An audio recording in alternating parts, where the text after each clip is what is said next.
Hi, I'm Wendy, and this is a recording in case I can't be with you, and I'm really sorry if that's the case, but hopefully you won't even get to hear this. But if you do, it's broadly the same as what I'll say on the day, I'm sure.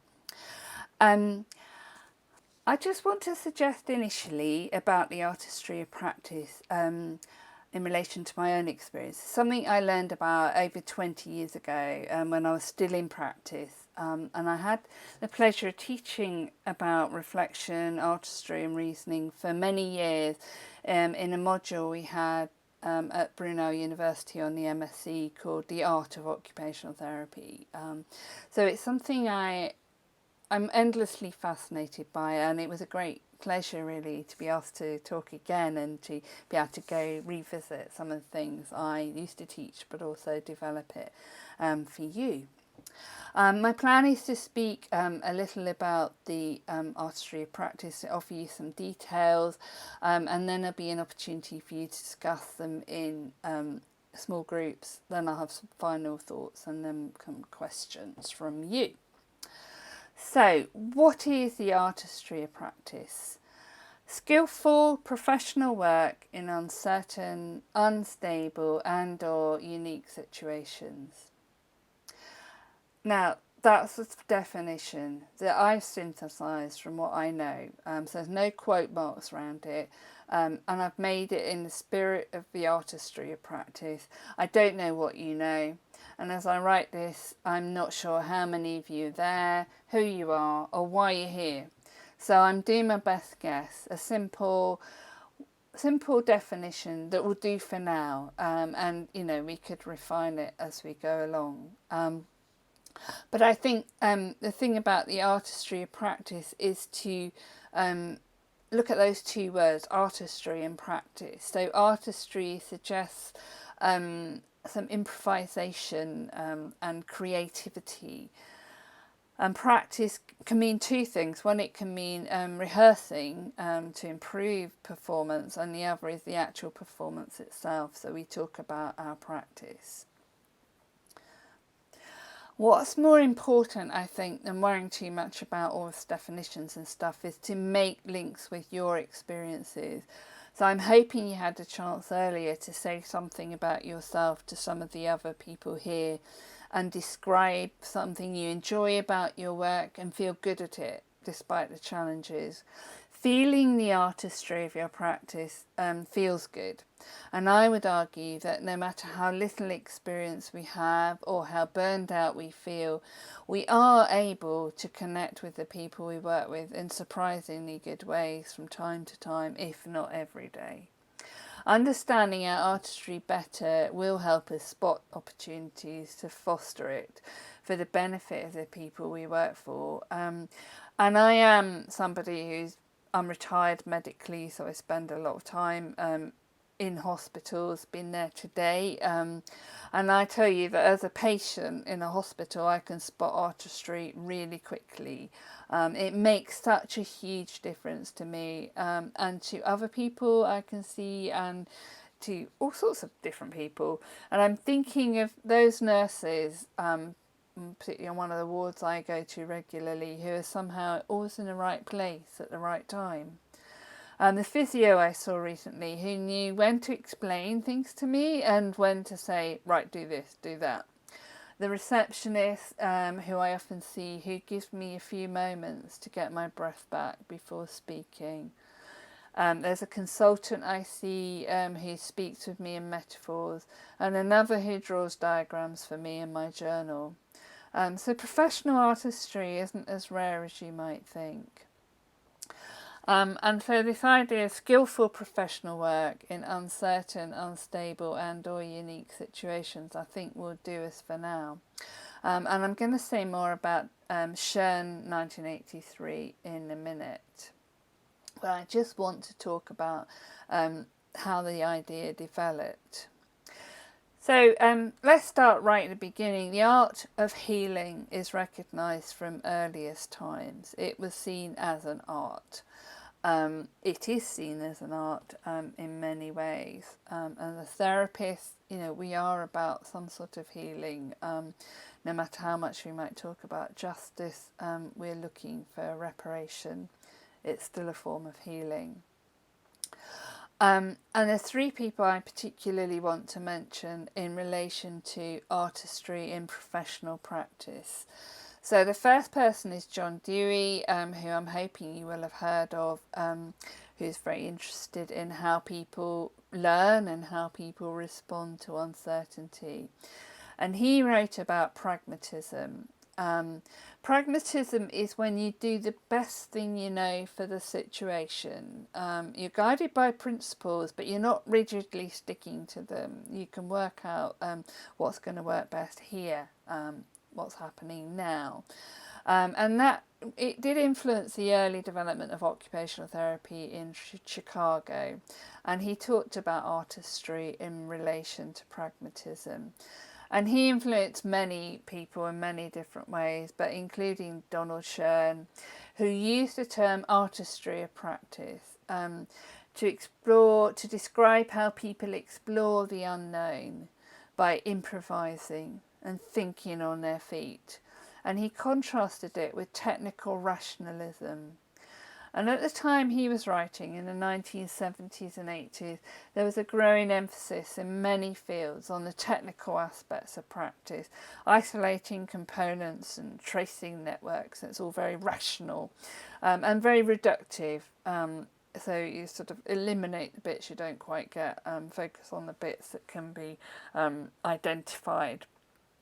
And we know this is a time when occupational therapy became very influenced by medicine and symptomatic treatment rather than by holism. So professional artistry practice for Donald Shern was a response to that technical rationalism. And Della Fish took it further. And she worked in postgraduate medical education, trying to shift away doctors think, but also with many other health professionals. And I'm hoping, if I'm actually with you, I'll have worked out who it is who worked with her from the occupational therapy side of things. She used the term professional artistry. She proposed that it was helpful to use the language of art to describe and appreciate practice. So we'll come back to that in a bit. But if technical rationalism was too dominant, it would become inhumane and detached from the realities of human need. And therefore is a moral imperative to understand artistry, to stop us losing our compassion. And sadly, I think in many fields it's still very challenging to focus on the artistry of practice. There are many contemporary pressures for us to see professional practice as a scientific process that can be most effective, especially if it's standardised. You drill down to those key components and create a pathway or a protocol so that people do the right thing first, straight away. And often people will call for uniformity. I see it often on Twitter. Yet the people we work for as occupational therapists aren't asking us for takeaway coffee. They are seeking help for shifting, complicated and unique situations. And our work is to rapidly decode and manage our professional knowledge for each situation and adapt our skills to develop a common understanding with our service users. And sometimes our work does get routine, as if we were making coffee for an endless queue. But if you've ever worked in a job behind a counter serving people, you'll remember that there are times when you have to connect differently with your customers and shift your routine tasks to serve them. And if you're not burned out, these are the times when you feel skilled at your job and you enjoy the challenge.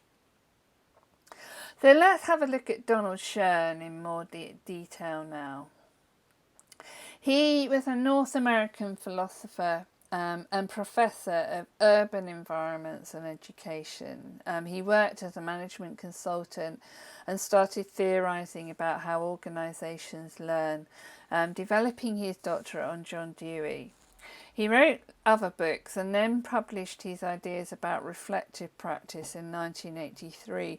And I make no apologies for mentioning a book from 1983. It's like, nearly 40 years ago, but this book is so influential in professional practice that it's an e-book in the university library. That's how influential it is. And the general idea is that we learn through reflection. So reflection is a process of reframing our thoughts about what we're doing. And reflection on action is widely recognised. So when I first learned about the idea of reflection on action, I could see the parallel with practices like prayer, confession, meditation, supervision.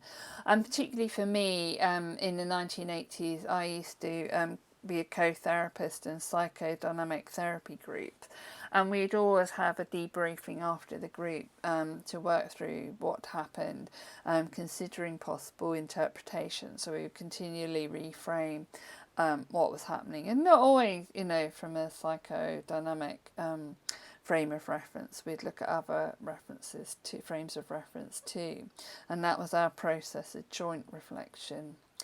And occupational therapy education tends to stress reflection on action, so that many students learn about reflective models to structure thoughts about their experiences in practice. And many models push us to a resolution about what to do next in terms of self-improvement or development. And in this sense, reflection is an individual process. But I think it's worth bearing in mind that Schoen suggested that reflection on action was invariably selective. We choose what to reflect on, we choose how to reflect, which means we can miss a fuller understanding of our practice. And he proposed that the artistry of practice is important for understanding what happens in the moment. It's a useful term in that sense. And he talked about reflection in action. And this is quite tricky to get your head around because it's rapid, it's often unconscious, we're not aware of what we're thinking because we're sifting through many possibilities to reframe the situation that we're in. And we're using our knowledge, but that knowledge is tacit knowledge, it's our know-how, it's the knowledge, we don't know what we know till things go wrong, and then we really have to think very carefully about what we're actually doing. But when things are going well, we're not aware of how we're using our knowledge. So it's quite difficult to describe to people as we're doing things what reflection in action is going on. And if you have a student with you or a new member of staff and you're trying to explain, it's really difficult to explain fully what it is you're actually doing and thinking about.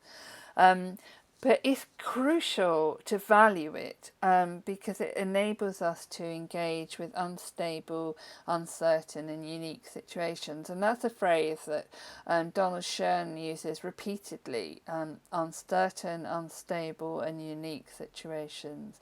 And another phrase he uses is the swampy lowlands of practice. And this I find is such an evocative phrase for me as somebody who lives in Essex, where the coast is very lots of swampy lowlands for us all around. So I could really relate to that. So here's a quote to put it into context, those swampy lowlands. So in the varied topography of professional practice, there is a high, hard ground where practitioners can make effective use of research-based theory and technique. And there is a swampy lowland where situations are confusing messes, incapable of technical solution. The difficulty is that the problems of the high ground, however great their technical interest, are often relatively unimportant to clients or to larger society, while in the swamp are the problems of greatest human concern. Shall the practitioner stay on the high, hard ground where he can practice rigorously, as he understands rigour, but where he's constrained to deal with problems of relatively little social importance? Or shall he descend to the swamp, where he can engage with the most important and challenging problems if he is willing to forsake technical rigour. Be inspired, get in that swamp. I like to see that idea in context, and how he's polarised it. But let's not get distracted by that. Let's get on to the occupational therapists, because there are two particular occupational therapy researchers I want to mention in relation to the artistry of practice. There may well be others, and I'm sorry, if there's people of it I haven't mentioned, but sadly it's difficult to get articles published about artistry and professional artistry, and we'll come to that in a minute. But first I want to mention Canadian occupational therapist Elizabeth Kinsella. She systematically examined the work of Donald Shern, and she published her findings, and put the artistry of practice into context for occupational therapists, along with reflection. And like Fish, she uses the term professional artistry. And I think one thing I took away when I read the paper the other day was, she says that it's a shared quality of teams as much as in individuals, which I think, again, often we feel we work our best when we're with a team who also works well. She offers a case study of where professional artistry really isn't happening, which I also think is useful to illustrate how professional artistry can enhance practice. The second person I want to mention is the British occupational therapist Catherine Wimpenny and her colleagues, and they explored what made interventions effective in occupational therapy and mental health, conducting a qualitative metasynthesis of all the available research being published that fitted their criteria. But what a fascinating research design, because she also ensured that the whole research process was guided by 3 steering groups: OTs, service users and carers. And her findings, the first theme was professional artistry, which she felt they believed from the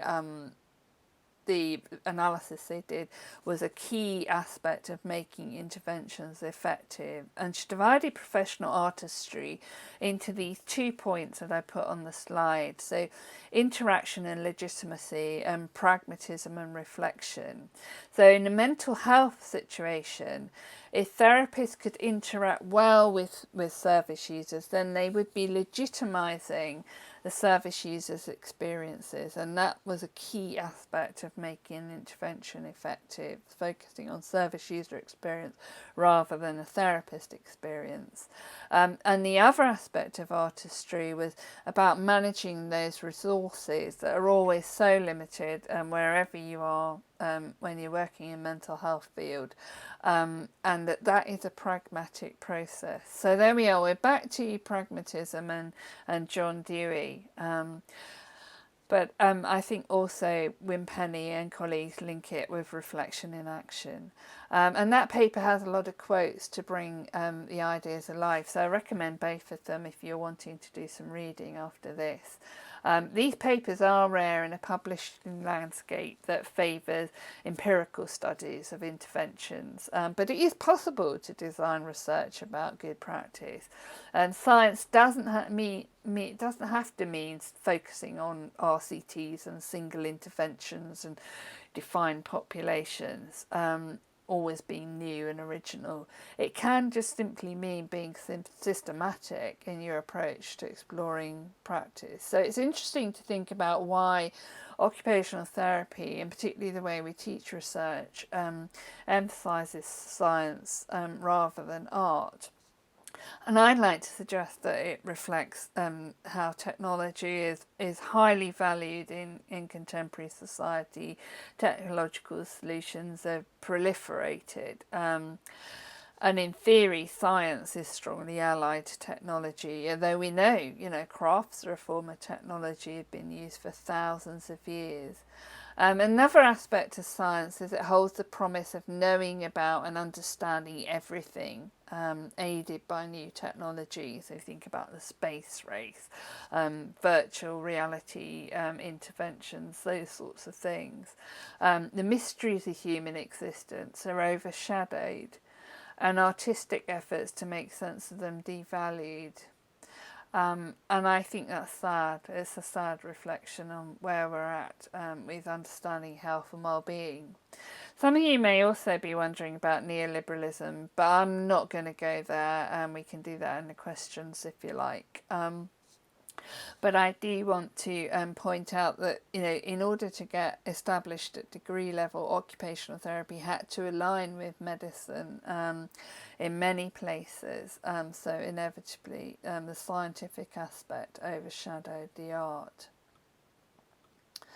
There's two ideas I want to look at before you break for your discussions. So the first is the novice expert differences, and I'm hoping you've come across this work. Benner was a nurse who really explored it in depth in relation to nursing practice in 1984, building on the work of Dreyfus and Dreyfus, who looked at it in relation to engineering. I'll put the details here in case they're a bit hazy for you. It is relevant to artistry, particularly in the nature of expertise.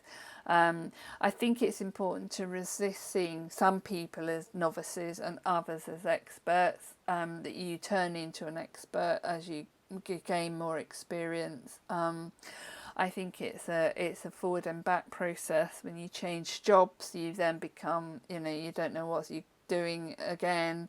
You have to revisit those feelings of being a novice. You might learn a new way of approaching things. So it's not something I think when we see some video games and stuff where you gain skills and so on, it's not like that. You're not becoming something concrete. So if you imagine you're in a new place or a new job, when you're first there, you're having to rely on the abstract principles. You've seen a job description, you've got a map of where you are, you're going to have to try and find your way around. Whereas when you become more expert at it, you can use your past experience. You've been here before, you can find your way, and you don't even have to think about it really.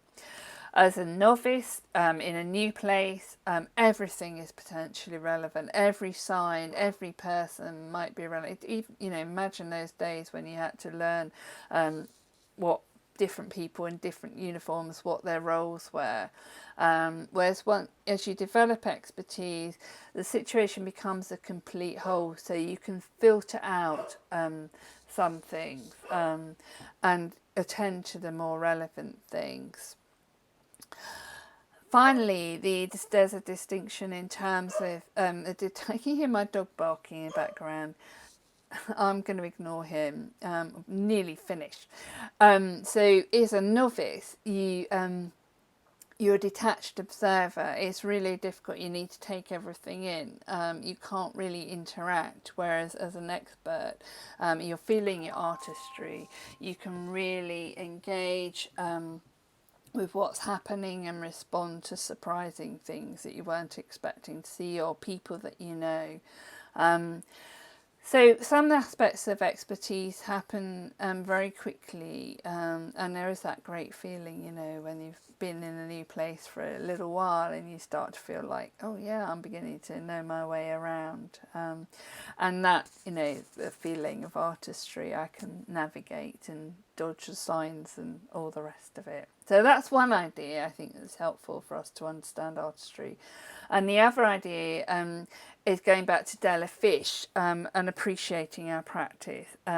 First by using the language of art, and I would ask you, in your reflections about your practice, to notice when you use words like role, story, improvising, sketching out, plotting, all those kind of words that are associated with art. And the second is the way we value art in terms of truth and beauty. So truth is about the authenticity, and I think it's really important when you think about, the work we find ourselves doing and whether it feels like it's really OT or not. How do we know that? How do we know what's true, what feels right? But also, do we like it? Are we inspired by it? Because if we stop being inspired by what we're doing, it stops appealing to us, then we lose our artistry. And I think, these two aspects of truth and beauty are routinely used in the arts to criticise what people have done and to offer critique. And I think a much more helpful way of thinking about critical thinking, let's think about truth and beauty, authenticity and aesthetics, as much as any of those critical appraisal tools. Right, I've gone on longer than I intended to. So here are the questions to discuss in your groups. You don't have to discuss these are just suggestions. So in your experience, how have you used the language of art to describe and appreciate good practice? How can we support each other to explore our professional artistry?